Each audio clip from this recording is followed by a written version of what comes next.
Bien, ya estamos de regreso 10:07, nos acompaña el arquitecto urbanista José García Calderón. Bienvenido, arquitecto, gracias por estar con nosotros.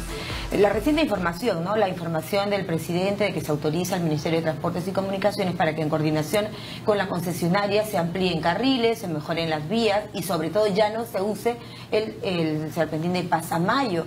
¿Cuánto tiempo podría tomar este cambio? Bueno, evidentemente hay una preocupación por lo que ha sucedido y el Estado está tratando de tomar algunas medidas, pero hay un contrato inicial que establece condiciones iniciales en las que la concesionaria tiene por el serpentín de Pasamayo la carga y el transporte público, y por la variante, que es la que sube Pasamayo, solamente los vehículos menores. Sube por detrás de Pasamayo, sí, que tiene una capa asfáltica delgada y que no soporta la peso carga, de una por carga, ejemplo, ¿no? Porque inclusive la pendiente es pronunciada, porque subir Pasamayo y bajar Pasamayo para la carga es bastante complicado. Entonces, esas condiciones iniciales están planteadas en el contrato, creo que es el año 2003. Si es que se quiere modificar esas condiciones, tiene que haber una negociación de por medio. O sea, evidentemente hay una preocupación del Estado, del presidente, pero no es algo que se vaya a implementar inmediatamente. ¿Qué tiempo puede tomar, mientras tanto? Probablemente algunos meses, porque eso va a requerir modificar las condiciones económicas también, ¿no? Evidentemente el concesionario tampoco va a aceptar un perjuicio, ¿no? Arquitecto, en este caso del accidente fatal que hemos visto en Pasamayo, ahora uno se puede analizar muchas cosas, ¿no? Por ejemplo, la concesionaria hizo bien su trabajo, existen las famosas guardavías, por ejemplo, que se señalan los expertos que al sentir que el vehículo puede desbarrancarse, estas se destrozan, pero que devuelve al vehículo a la vía, ¿es correcto? ¿Existen aparentemente, hay señalética? Sí, de lo que se ve en los últimos reportes, aparentemente el concesionario ha cumplido con todas las condiciones iniciales del contrato. ¿Existen las guardavías que le mencionó? Sobre todo en las curvas. En el contrato que se especifica la señalización, ¿no? Y eso se ha cumplido. Entonces, más bien nos debería llevar a pensar si es que el Estado ha planteado bien las condiciones, ¿no? Para garantizar la seguridad. Perdón, el Estado, pero eso es una corresponsabilidad con los privados, ¿no? Claro, entonces el Estado establece esas condiciones de concesión y el privado está obligado a cumplirlas. Si el Estado no ha planteado bien las condiciones de seguridad, también hay una responsabilidad de parte del Estado, evidentemente. Entonces, aparentemente el concesionario ha cumplido con la señalización que establecía el contrato. Si se requiere hacer más, tenía que haber estado especificado, ¿no? Por eso yo creo que es bastante importante que el Estado tenga un rol mucho más activo en promover los proyectos y no simplemente tenga un rol pasivo de esperar a que las iniciativas privadas lleguen y planteen sus propias condiciones. Bueno, la ciudadanía probablemente lo interprete como un tema de corresponsabilidad, ¿no es cierto? Que ahí está el Estado peruano por un lado, por otro lado el privado.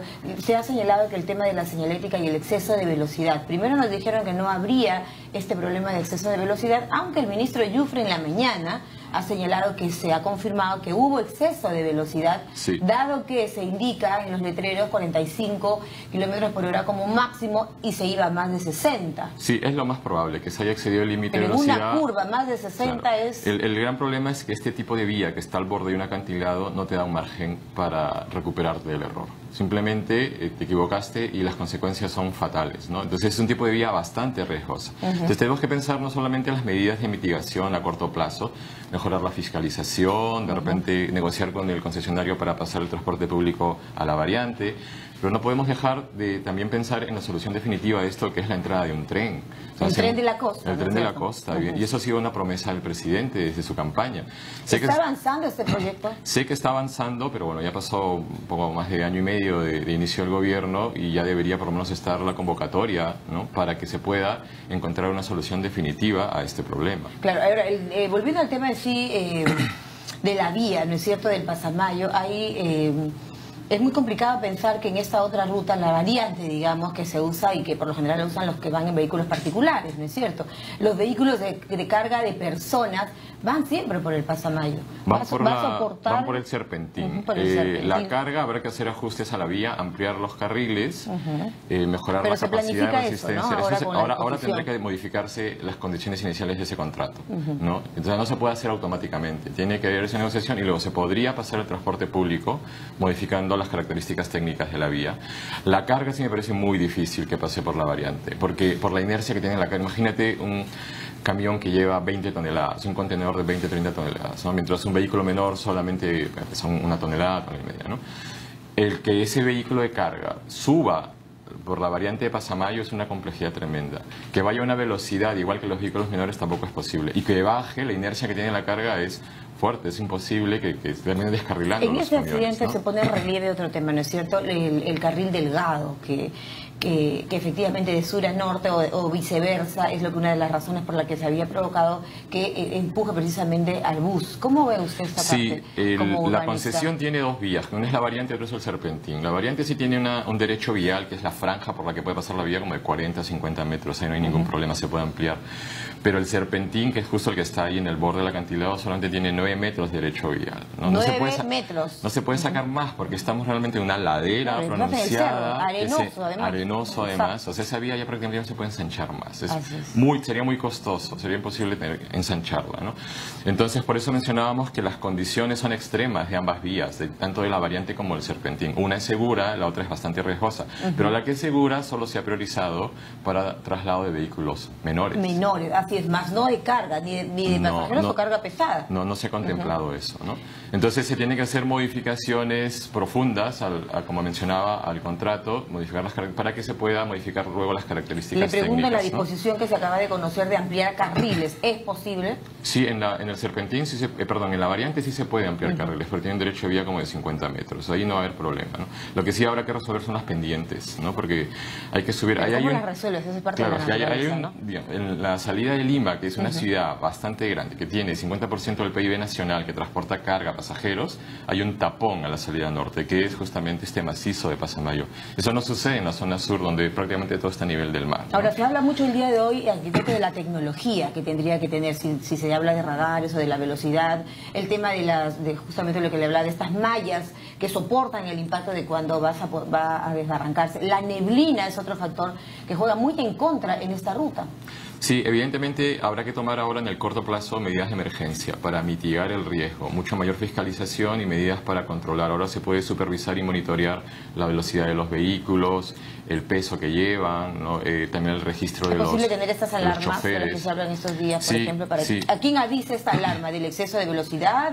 ¿De la curva? Bueno, el concesionario tiene la responsabilidad de todo lo que pasa en la vía y está supervisado por Ocitran, ¿no? Entonces Ocitran ahí tiene que plantear estas condiciones nuevas para que pueda haber mucha mayor seguridad. Pero como menciono, Perdón, el ente fiscalizador, que es Ocitran, ¿no es cierto? Que depende del Ministerio de Transportes, ¿no? Así es. ¿Qué tendría que hacer? ¿O qué tendría que haber hecho para que el concesionario, ¿no es cierto?, Norvial, de Graña y Montero y JJ Camet, ¿no? Sí, bueno, tendría que... ¿Han tenido, digamos, mayor, no sé, prevención, prever este tipo porque veamos que en el historial de accidentes en la zona de la Curva del Diablo, el Serpentín, de Pasamayo, no es reciente, ¿no? No, pero inclusive antes de la concesión, evidentemente había mucho más accidentes. Entonces, la concesión ha ayudado a descargar un poco el tráfico, pero tiene ciertas limitaciones. O sea, en situaciones como esta se observa que evidentemente hay cosas que el modelo de concesión ya no puede superar, como es el riesgo del serpentín. Siempre va a existir este riesgo, ¿no? Entonces, todas estas medidas, como yo mencionaba, son paliativos.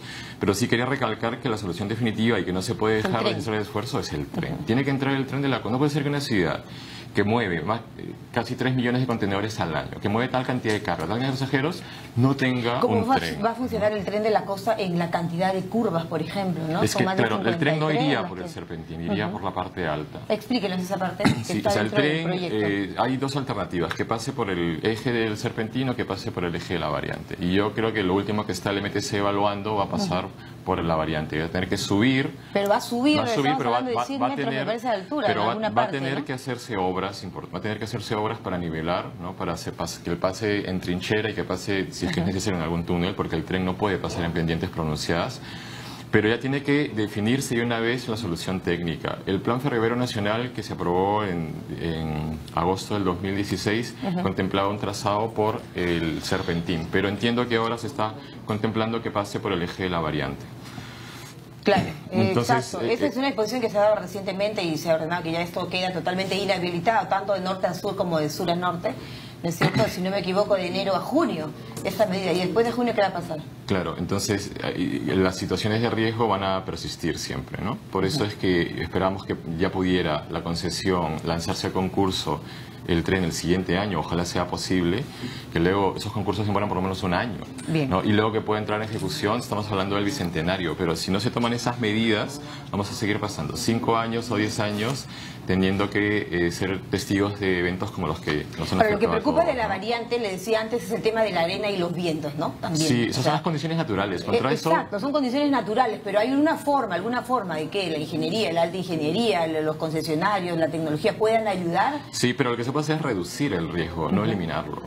El riesgo siempre va a existir. Vientos, arena, sí. Está diseñada para carga o vehículos livianos, acabamos de decir. La variante, la variante sí, solo para vehículos. Entonces habrá que mejorar la vía, reforzarla, mejorar las pendientes para que pueda pasar transporte público. Señor? Tarea del Ejecutivo, El Ejecutivo tiene que sentarse a negociar con el concesionario. El Congreso debería estar preocupándose más de estos temas, de pronto la Comisión Yo creo que como llamaba atención también a todos quienes conciben las concesiones viales, ¿no? O sea, en el diseño de la concesión, al inicio se establecen las condiciones y eso dura 30 años y al inicio no se ha velado por los intereses públicos. Años. ¿Cuántos accidentes hemos tenido en estos 30 años? Pero si es que al inicio no se establecen bien cuáles son las condiciones, si se prioriza el interés público, ya luego cuando se firma el contrato, entrar a modificar esas condiciones. Ya, tengo la impresión también que aquí el Estado tiene que estar, digamos, que su foco tiene que ser realmente la fiscalización de estas obras, ¿no? Ya lo vemos de sobra, que esos temas de las concesiones finalmente se gasta tanto, que la adenda o que la ampliación de plazo, y al final tenemos obras no muy bien y la